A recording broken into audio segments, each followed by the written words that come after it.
어떤 마을에 끔찍한 전설이 하나 있었어요. 매년 여름에 처녀 귀신이 빨간 눈을 하고 나타난다고요. 그 눈을 본 사람은 며칠 안에 눈이 빨갛게 부어오르고 피눈물을 흘리면서 실명에 이른다고 합니다. 과연 그 이야기가 그저 전설일 뿐일까요? 어쩌면 지금 당신 곁에도 일어나고 있는 일일지도 모르죠. 절대 그 눈을 마주치시면 안 됩니다.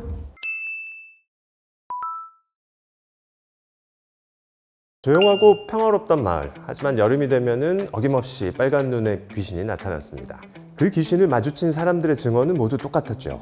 눈이 빨갛게 부어오르고 피눈물을 흘리고 있었다고. 그리고 그 귀신을 마주친 사람도 며칠이 지나면 같은 모습을 하게 된다고요. 그러면 이게 전설을 하는 게 다른 이야기인가요? 이야기로 들으면 공포물 같지만 사실 놀랍도록 과학적인 현실일 수 있어요. 이런 전설 다 이유가 있거든요. 여름철마다 유행하는 눈병, 바로 바이러스성 결막염 때문입니다. 결막염은 유행성 눈병이라서 전염성이 굉장히 강해요.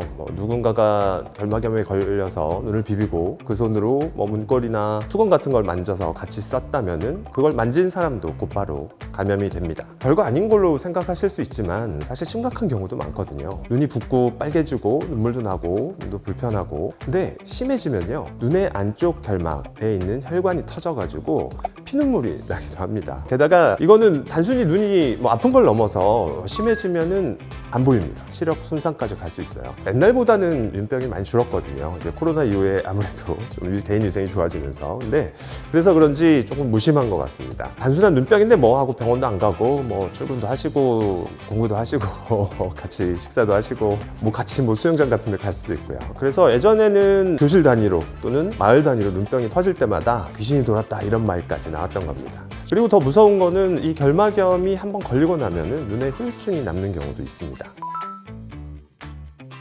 아주 간단하지만 강력한 퇴치 방법이 있습니다. 첫째로 손을 자주 씻으세요. 눈을 만지기 전엔 반드시. 그리고 가능하면 눈을 비비는 습관을 없애는 게 좋겠죠. 두 번째로는 수건은 절대 쓰시면 안 됩니다. 가족끼리도. 마지막으로 세 번째는 눈이 충혈되거나 눈물이 좀 많이 나거나 하시면 병원부터 오세요. 괜찮겠지? 좀 지켜볼까? 이렇게 기다리시는 생각에 나도 불편하고 사랑스러운 가족까지 병들게 할 수 있습니다. 전설 속에 귀신이 무서운 게 아니라 씻지 않은 손으로 눈을 비비는 게, 또 다른 사람이 쓸 수 있는 물건을 만지는 게 제일 무섭습니다. 그저 귀여워서 침대에 두었던 인형. 하지만 그 인형은 사람이 잠든 밤이 되면 자신의 가짜 눈과 사람의 눈을 바꿔 끼운다고 합니다. 다음날 눈을 뜨고 나면 갑자기 통증과 함께 점점 시야가 흐려지면서 앞을 보지 못하게 된다는 전설. 사실 저는 이 전설을 렌즈의 저주라고 부르고 싶습니다. 우리 일상에서 어떻게 보면 가짜 눈이죠. 가짜 눈 많이 쓰잖아요. 그게 안경이나 렌즈죠. 밤새도록 우리 눈에 이 렌즈가 끼워 있으면 어떻게 될까요? 우리가 자는 중에 점점 각막을 갉아먹고 숨을 못 쉬게 목을 조이고 눈이 붓고 따갑고 뻑뻑하고 이런 문제를 일으키게 되죠. 지금까지는 어떻게 보면 운이 좋으셨던 거예요. 앞으로 이 렌즈의 저주는 조심하셔야 됩니다. 이게 정말 잘 지내시다가 한 번의 실수로 각막염이나 각막궤양, 그리고 심지어 혼탁이 생겨가지고 실명까지 가신 분도 있습니다. 오래 이렇게 자꾸 끼고 주무시면은 비정상적인 조직이 자라 들어오는 경우가 있어요. 그러면은 좀비 눈처럼 될 수도 있거든요. 실제로 있었던 사례예요. 20대 직장인인데 하루에 무려 15시간 일단 기본적으로 끼셨고, 그리고 눈이 따가워도 눈물로 나오면서 버티다가 이제 너무 피곤하면 끼고 주무시기도 하고, 그래서 하루는 너무 통증이 심해서 일하다가 바로 병원에 오셨어요. 도저히 일을 하실 수가 없어서. 그래서 검사를 해보니까 이제 각막 손상이 너무 심했습니다. 각막이 이렇게 눈이 동그랗게 예쁘게 있는데 여기에 이렇게 궤양 같은 것도 있고요. 기본적으로 오래 끼셨기 때문에 주변에서 이렇게 비정상적인 혈관들이 이렇게 자라 들어와서 돌이킬 수 없는 후유증이 남는 그런 상태였죠. 그분은 그 후로 시력이 사실 많이 떨어져 버렸고 완전한 회복은 어려운 단계였습니다.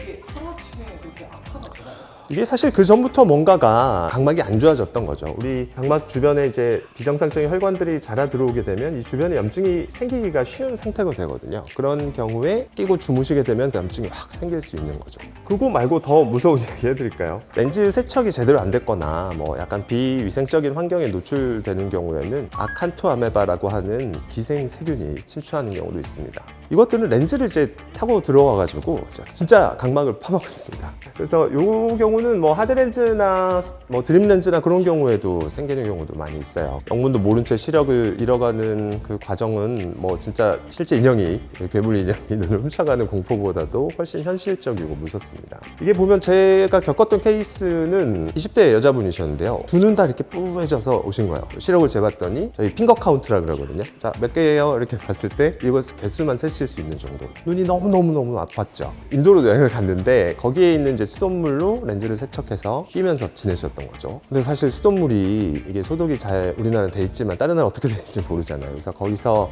아마 감염이 됐는데 조금 눈이 아프기 시작했는데 바로 여행 일정을 중단하기는 좀 힘들잖아요. 뒤늦게 오신 거죠. 한 2주 정도 있다가 도저히 못 참겠어 여행 일정 좀 땡겨서 오셨는데 정말 고생하셨습니다. 그래서 균이 들어가면 여기가 이렇게 전체적으로 정말 뽀해집니다. 사실 이제 약도 뭐 한 두세 달 쓰시고 뭐 고생을 하셨지만 결국에는 후유증이 남아서 시력이 이제 완벽하게 회복이 되진 않고 젊은 나이에 이렇게 시력이 떨어지게 되면 정말 우울하잖아요. 저도 그런 분들을 보면 너무 우울합니다. 그리고 또 한 가지 말씀드리고 싶은 거는 특히 하드렌즈나 이제 드림렌즈 끼시는 분들은 꼭 생리식염수로 세척하시는 게 중요해요. 가장 기본적인 것부터 지켜주셔야 돼요. 끼고 주무시면 안 돼요. 끼고 주무시면 안 돼요. 잘 때는 이제 산소 공급이 눈을 감고 자니까 조금 떨어지거든요. 근데 렌즈가 껴져 있으면 숨을 못 쉬어서 세포가 죽습니다. 그래서 각막에 괴사가 올 수가 있어요. 그리고 두 번째로는 렌즈 케이스는 그래도 최소 한 달에 한 번은 교체를 해 주셔야 됩니다. 아무래도 우리가 뭐 렌즈 케이스를 소독하는 뭐 그런 장비들도 있지만 눈보다 더 많은 균이 이제 케이스에서 살고 있을 수 있습니다. 그리고 마지막으로는 하루 착용 시간은 8시간은 넘기지 않는 게 가장 좋긴 한데 현실적으로 힘들다는 거 저도 인정합니다. 인정합니다. 그래도 귀가를 하시게 되면 바로 빼자. 오래 끼는 거 생각보다 위험할 수 있습니다. 마지막으로 눈이 따갑고 충혈이 되고 뭔가가 불편하다면 눈물만 넣으시면서 버티지 마시고 렌즈를 빼고 눈을 조금 쉬게 해주세요. 그래도 하루 정도 쉬었는데도 안 된다? 그러면 뭐 병원에 들러주셔야겠죠. 그 판단이 시력을 지키는 마지막 기회일 수 있거든요.